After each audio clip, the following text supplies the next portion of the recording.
You were a kid in Germany. How old were you when your family moved to Australia? I was 11, so I'd 11. spent a significant part of my life in Germany and didn't speak any English when I came to Australia, and I had the full migrant experience. It was yeah, it was full on, and I think heavy music at some point kind of helped me through those difficult teenage years. And yeah, I'm eternally grateful to not only the sort of the rock and the metal community, but just bands like Typo Negative for just bringing me through those difficult years, and being my musical accompaniment to them.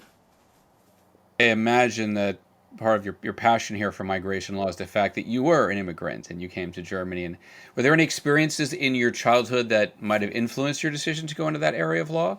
It's funny. I thought it was my migration experience that made me want to become a migration lawyer, but I don't think it was because I didn't really have the same migration experience as a lot of adults have. I was kind of dragged along as a child, and it was probably easier for me than most, which is not saying much because it was still quite hard.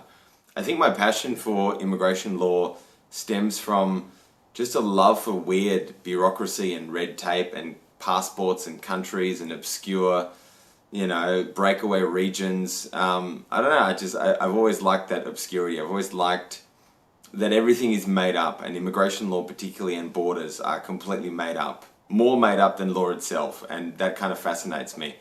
So maybe I think it's more that than my own migration experience, to be honest. Does it help you though identify with people like your clients that you're working with, like the emotions they're going through, the concerns they have? Are you able to identify at least to relate to some of it?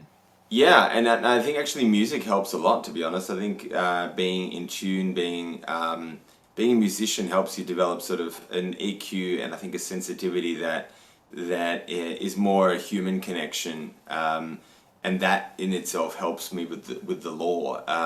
So it's certainly that experience of being scared of the new and coming to a new place and having to settle there, but also just that EQ that you really need in something like law, which is a service-based industry, and particularly with immigration law, because you're dealing with people who have uprooted their entire lives to be in Australia, who are struggling to stay here.